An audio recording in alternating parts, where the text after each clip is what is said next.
Welcome to Bounce, playful, unfussy conversations with SoCal arts and culture stars. I'm your host, Susan Petrella, a lifelong arts and culture patron / advocate and the rockstar consultant who rocks your business to success. Each Wednesday, I'm hanging out with cool, clever, creative individuals. Today's guest is Tyler Stallings. Well, his bio's online. Tyler is like, Orange County superstar or SoCal's art superstar. Let's see, started at the Huntington Beach Art Center, then went to Laguna Art Museum, then went to UCR, the Arts Block, then to Doyle Arts Pavilion. And now you don't have any tether, right? Right. You're kind of like out on your own. So welcome. Well, thank you. Thanks. So I want to start with something really kind of interesting. One of the interviews, let me get to my question list here. I think it was OC Weekly. There was a title of an interview that they had with you. And then nobody doesn't know Tyler Stallings, but nobody really knows him either. So can you speak to that statement? What should we know about you? Okay. I guess, wow, that's a long time ago, that interview. That was Rebecca Schoenkoff. And so, she often took a very personal take with her writing. So I think maybe it was more, she didn't know me as opposed to other people necessarily. But I guess part of that, if I had to kind of answer that, is that I started out as an artist. I went to Cal Arts for graduate school to study fine art, and then kind of eventually evolved into curating, really became a professional curator in the mid-90s. And so I think maybe this sort of not knowing me or something like that came about from, I guess, beginning to understand my own, evolution into that field that was unexpected to kind of go into that. Whereas an artist, you're always kind of putting yourself forward, as an individual in your art and your kind of brand in a way. And so I think that, part of the shift was, I'm working with artists and, I'm wanting to support their vision, but also choosing artists that interest me and vicariously, extend my own interest. And I guess part of it is I came here from the Southeast where I was born in 1990. So I think that not having any real ties, when I came here,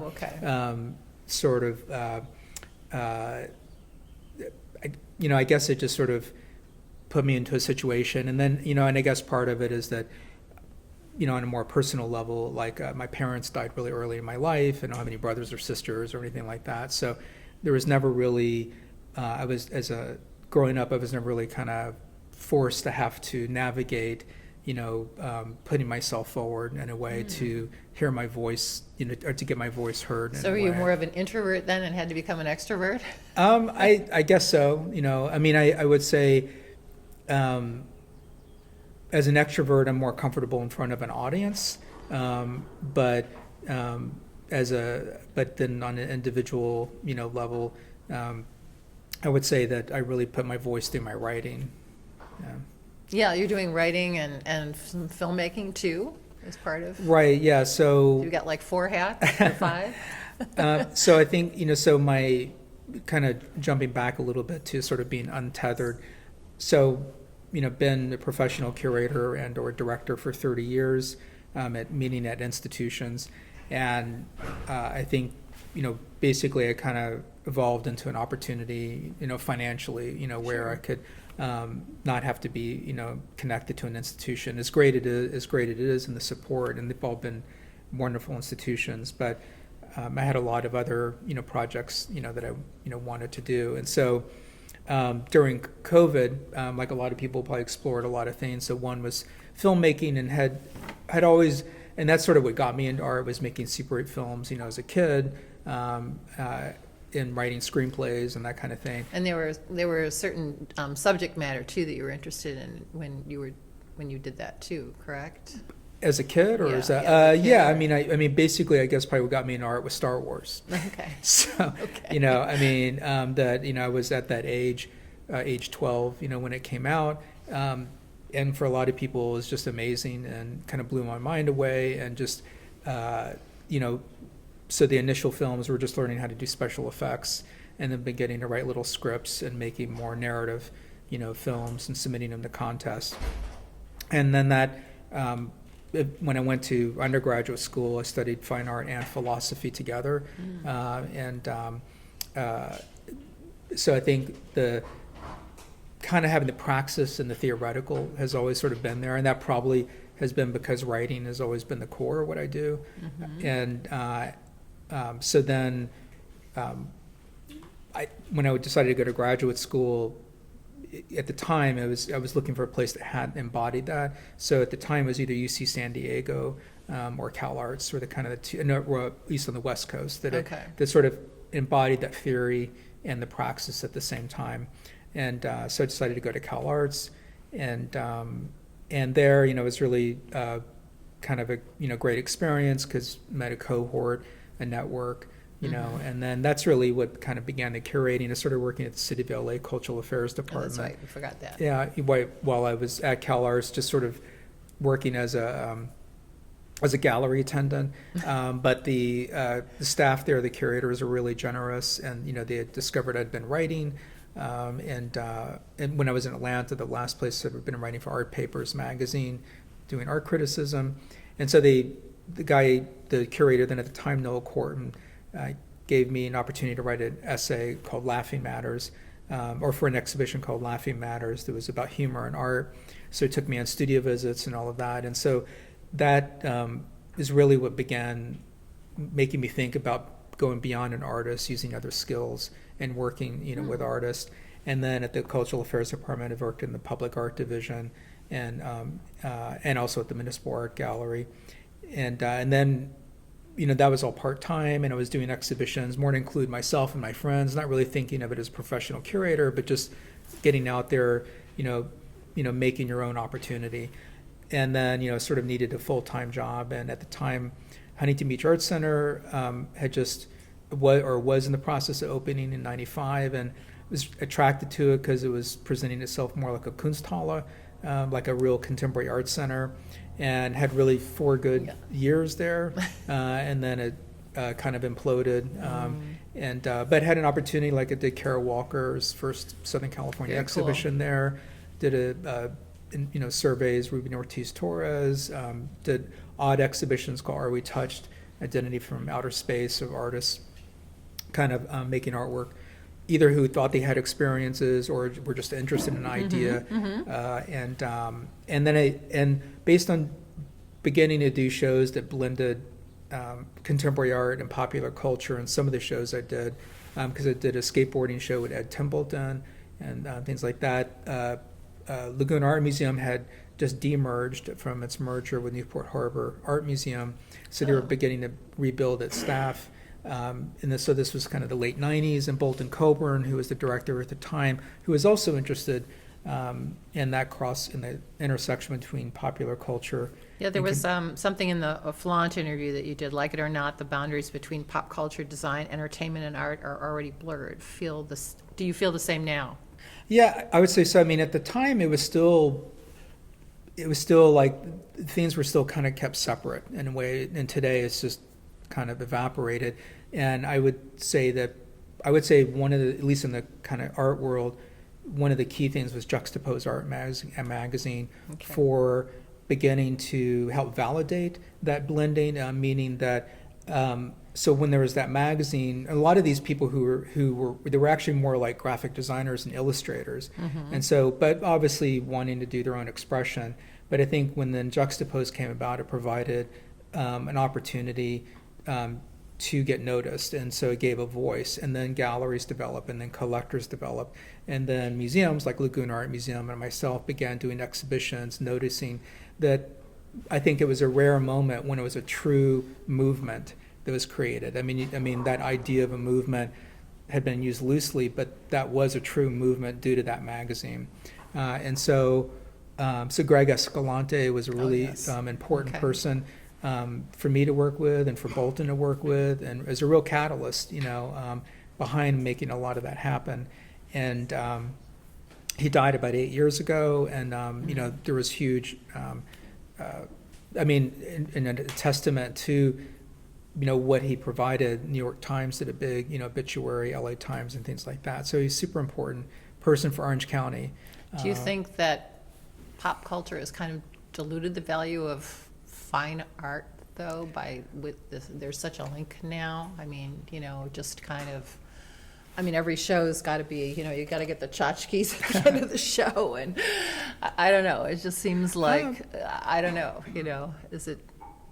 I'm not even sure I would make distinctions anymore. To me, eventually it's just an image. Everything's an image. Within the context of visual making, and so really it's about intention and context. Okay. Is really what I would go by. And so so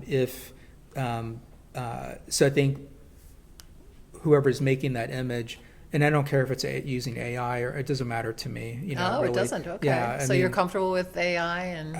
Because I know it's controversial in the sense that large language models have been based on other artists' artwork, and especially in writing. And I agree with that, but I think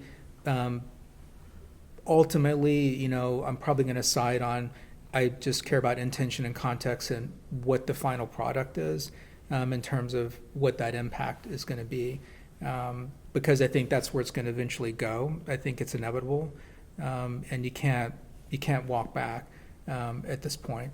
And so I think that's where I foresee it going. But I do recognize and I respect the issues around it in terms of how it developed. And I think it's wrong how it developed. That they might personally, I think that everybody should have a intellectual property address, a number, so that anything you do online, you get compensation. Yes. So any search you do, any point, digital touch point, even if it's a half cent, you should get compensation for your data being used and things like that. So that would be my ultimate, position, on that. And in a capitalist society, why not, capitalize on your own data? But, it's, yeah. And so getting back to, you were mentioning about COVID and what transpired during COVID with you and your practice. Derail. Yeah, we'll go right. The AI is really so going back to the film. My partner Nada Osline, is an artist, and we often we try to collaborate sometimes. And so during the COVID, we, I think had even though I'm a gatekeeper myself, I'm still frustrated by, or have been a gatekeeper. I'm frustrated by gatekeeping. What do you mean by that? Well, meaning that in the visual art world, there's so few opportunities that you either have to make your own opportunity, but if you're looking for permission to be part of something, because of so few opportunities, the gatekeeping is aggravating, meaning curators or a gallerist, or like, how do I get my work shown? It's just. Is it harder now? Or easier now with? Well, it's certainly easier to be noticed. Because you can, the idea of branding yourself now is just part of language, how you think of yourself. And so through Instagram, Facebook, all that kind of stuff, you can at least kind of get the word out. In terms of the analog experience of work hanging in a gallery, that's more difficult. But on the other hand, I think creating your own opportunities are more acceptable. The art world, compared to many other creative fields, it's so weird. No contracts, handshakes for the most part still, very little protection of the artist, no royalties, through resale and auction. Whereas like say in a performing art contract, you would have, or a literary contract, everything is spelled out for the most part, and you, in other words, you have recourse if something kind of goes wrong on both sides. And so why hasn't there been anything like that?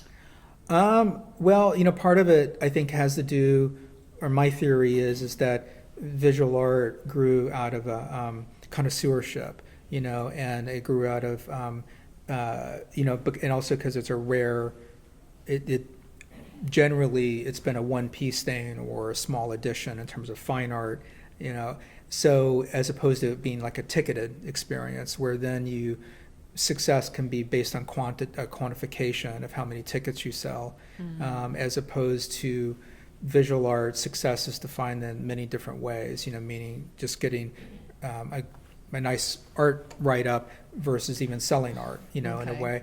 And it's the rarefied nature of it, and that, I mean, I think it's kind of led to sort of in part where we are. Yeah. But there is a movement about like the resale and such, right? I guess I mean, I don't know if it's, you know, kind of like stymied or stagnant at this point, but. Yeah, in California, they did enact, I'm not sure if it became law. Yeah, I think it was progressing to the things, and this was kind of, I think it,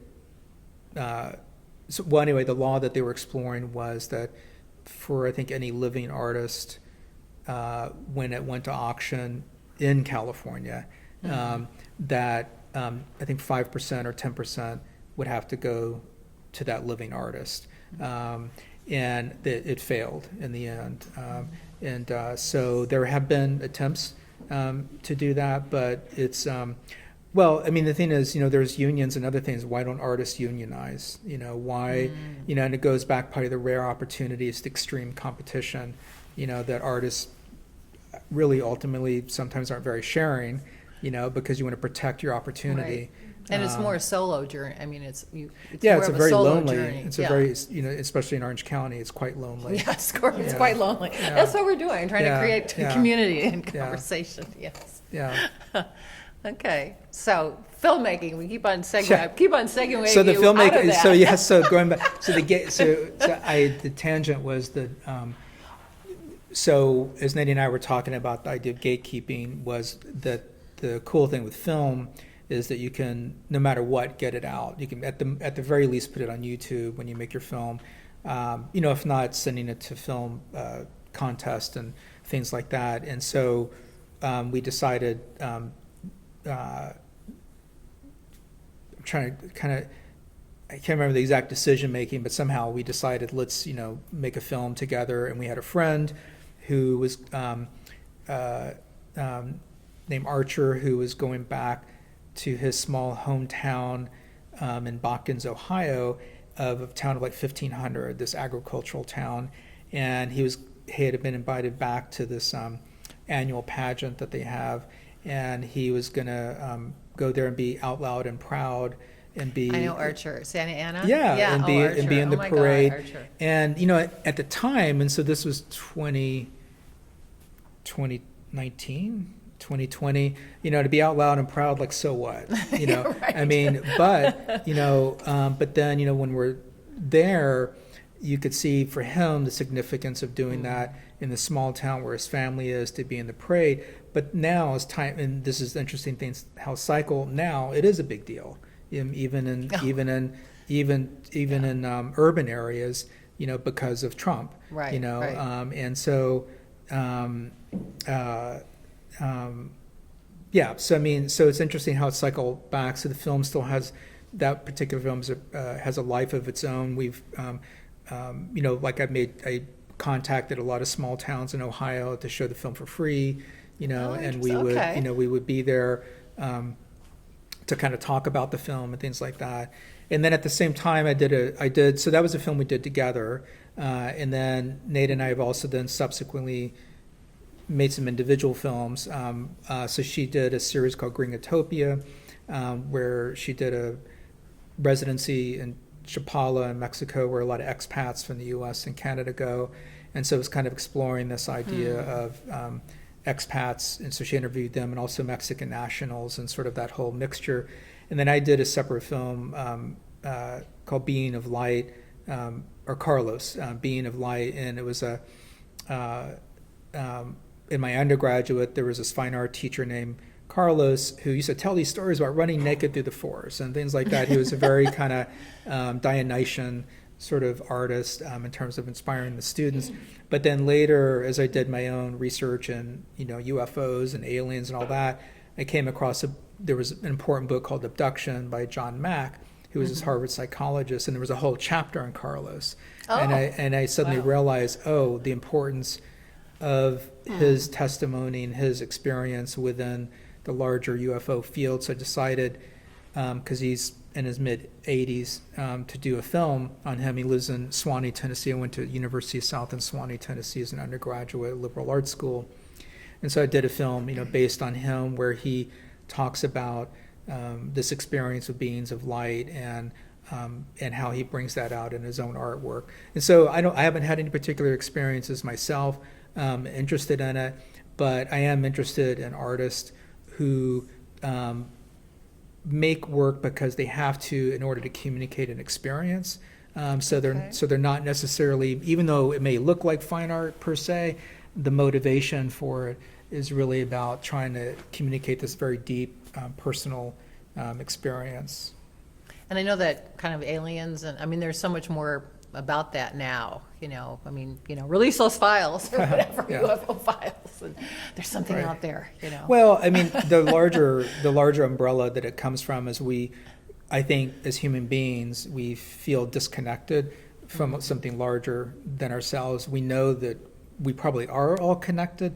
We just don't know how. And I think that's the motivation for making art for people, is that it's really all art, in itself, but it's an attempt, I think, in its most genuine sense, to try to reconnect to that larger thing, but we're all fragmented, so it's all fragmented. So there are aliens out there to be connected no, to? I'm not sure, I would say web of connections, like Stephen Hawking, before he died, his last theory was what's called the anthropic, can't think of the exact name, but sort of the anthropic point of view, which he had denied a long time ago. But the anthropic point of view, in essence, is kind of the notion that, I guess you could say, the way the universe is now could not be. How we perceive the universe is tied to how the universe How we've impacted it? is tied to how we perceive it. Okay. So certainly it goes back to, quantum physics. Is it a photon? Is it light or a wave? So it's partially Is it a that. holograph? Yeah, but the nuance to that is that most science, and Stephen Hawking had always positioned the human on the outside of these theoretical things, but he's saying that's impossible, and so the human is now within those physical laws. So the human and the physical laws are tied together. So it's kind of mind-blowing. I'm not sure what I myself would do with it. I think my mind is blown. But it's an example. It's an example of the interconnectedness that I think we all sort of aim for. Personally, I think. But And you're okay. So- I'm like, all right, okay, we got to digest all that. Okay, fiction, nonfiction. You're also writing too, besides filmmaking. yeah. So Are you working on all of this now? yeah. So the filmmaking. A film that the film that Nate and I are working on together is one based on Tori Johnson, who started Huntington Beach Black Lives Matter back then, and he was homeless and still is homeless, but it was super impressive how he galvanized the community there to the point that the merchants boarded up based on this one flyer he posted. It was kind of an amazing thing, and as Huntington Beach politics are crazy, and he's been, part of that. Part of kind of being a watchdog. So we've been following him for 5-6 years, and he's become a friend. And so that eventually now Black Lives Matter has kind of died as a movement, so it's now becoming more of a portrait of him through that. And so I got him to Orange Coast College now, so he's now on a kind of college trajectory. So it's an interesting, but he's somebody who went to foster care, lived, in 30 different places. He has what he calls an orphan heart, where you really can't trust the situation because the rules are always changing. Yet he has this amazing optimism. So he's an interesting person. In terms of fiction, I'm working on a book called Hotel Art that was inspired actually by kind of a loose project that Nada did, that she's not even sure it's artwork or not. But every time we traveled, she would take a photo of the artwork hanging in rooms, and then a photo of the view out the window and sort of the contrast between the two. And then I'd been starting to write fiction more seriously after I was untethered, uninstitutionalized. So I thought that would be a great way to create a linked set of stories where each story is different, but it's inspired by the artwork that's in the room and the view out the window. So, for example, one of the stories is called, the first story is called Gloria's Hotel Art, and she's a housekeeper in this hotel, and her sister has just died, and her sister was an artist, made these watercolors, and so she decided, and her sister always wanted to have an exhibition, and so in homage kind of to her sister, and also ICE is kind of circling, so she herself is undocumented, and Gloria is knowing she's going to leave, decides to replace all the artwork on one of the floors in the hotel room with her sister's art. And so, yeah, very cool. And so even though it'll be kind of anonymous, and the sister is dead, she feels that maybe, she's fulfilled a wish of her sister's. It will kind of live on. And then Gloria, when she was taking apart one of the frames, like cut her thumb on the clip, and so her blood print is on one of the prints. So it's like she also continues to live, even though it's also hidden, with her sister within one of the frames. So that'd be an example of one of the stories. Oh, wow. Yeah. So what are you going to do with that? So right now I'm kind of finishing up, and then, eventually, look for a publisher. Look for a publisher. Yeah. Okay. Yeah. And what else? Okay, so there was also something called the Invisible Museum. I think that was just a tangential idea, so that's not even worth it. There's nothing concrete with that now, right? All I could say is that the Invisible Museum comes from it was I think a notion a long time ago, maybe in one of the interviews, and it was just really the idea of thinking about the idea of just having an empty gallery, but having just a label, and the label itself would suggest what might be there. So you could say, the label might say something like, carrot plus machine gun, making a statement, but you have to use your imagination, to kind of fill it in. So I think it sort of came out from being a curator in part and thinking about the relationship between the label, didactic information, and the artwork. So like, for example, I'm a big believer in trying to be in an institution, trying to be very generous, and never making assumptions about who's coming in to the space, and so trying to create a dialogue and giving some insight. And so, like Museum of Contemporary Art in LA, for example, is notorious for having no labels, very little or one didactic, because they want the work, and I understand this impetus to be able to speak for itself, in a way without any other information. But I think in today's world, where there's so much conceptual underpinning, and again, going back to intention and context, that I think it sort of does a disservice and is almost very stingy, I find, as an approach. But just, I guess, last thing, is that, right now I'm guest curating for Laguna Art Museum, so kind of come back around, so Julie Perlin Lee had invited me a year or so ago to guest curate for the permanent collection, specifically. What does that involve? So I was already very familiar with the collection up to a certain point because of having been the chief curator there. And so, it's just kind of coming up to speed on new things. But then really, it's during the art and nature event that they do.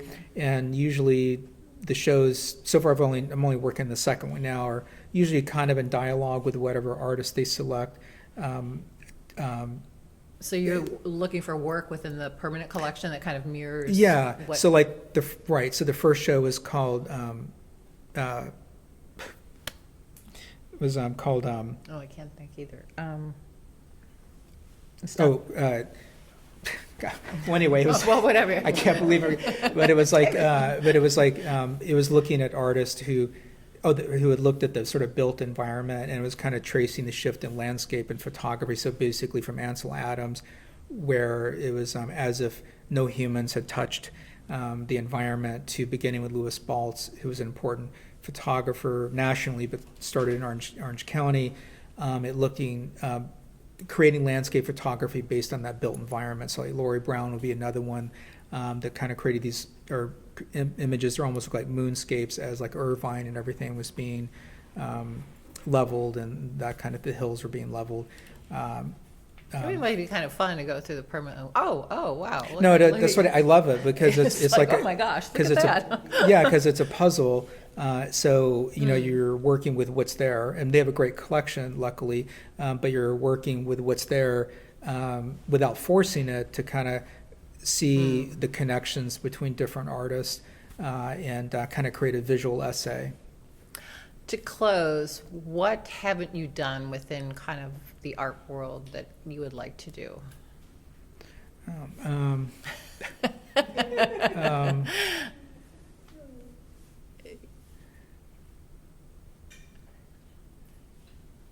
Let's see. Stumped him. Well, I guess it'd be circling back to somehow, I guess, looking at important Orange County artists, and I've tried to do that at different times. Like I started something called the O-Scene in 2004. That was kind of a survey of Orange County artists, and have always weaved in doing solo first-time surveys of Orange County artists. And somehow I would like to do that. I guess within the context of Orange County, I don't know if it'd be so much as a curator, but I would love for there to be more individual support, financial support for artists, more grants even for organizations, and just to have some sense of support and creating community and cohesiveness. Yeah, exactly. Too. It's like everybody's kind of doing their own thing. Yeah. And that would be, and I guess really that'd have to come from the county in order to have that, overview. I mean, if it was a governmental I don't know. system. There was just a big. What is it? Chris Hoff just had the article, because I was. David graciously. Well, David was too on the John Wayne Airport. I mean, that's the only thing. The John Wayne Airport Arts Commission. That's the only thing that the county has. There's no, there's no county department of the arts that's doing anything. So it's just it's been left to Arts Orange County, and we won't get started with them. But I mean, so it's and it's interesting. I mean, going back to community, like I feel when UC Irvine took over Orange County Museum of Art, what I found, which is fine, I understand, but what I found odd about it is there was absolutely no community criticism or anything like that. Like, it was okay, so what, and to me, what that kind of signaled is the lack of the ease of that to happen. I mean, at least on a very public level. I mean, I know there was a lot of internal stuff, but the ease for it to happen without any public outcry really is that it's an example of what happens when there is no community support for an organization. I mean, there is community support, but I mean, let me step back. I mean, when the organization isn't really embedded within a community, and I think Laguna Art Museum is an example of that success because of the demerger that happened. It was because of the community rallying, getting back, taking it back, and it really is embedded, in that community. Very much so. And every organization has pros and cons, and things like that. But I found it an interesting development of how that occurred, I think I expressed my outrage in a couple sentences on Instagram. Yeah. Terrible building in a terrible space, no parking, mediocre exhibits, and something else. No, I love luck. I mean, the exhibits they do are great and they're important. It was just that little nuance as to how that occurred. That having been here for so long, for over 30 years, and seeing all the different things, it's like, oh, okay, Absolutely. Well, thank you, Tyler, for sharing your story with us. You've made bounce. Sure.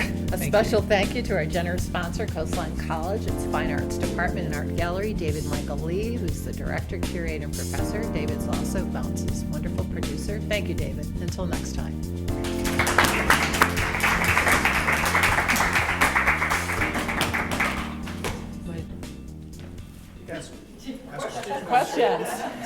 questions. Okay, Were there- they want questions. Okay.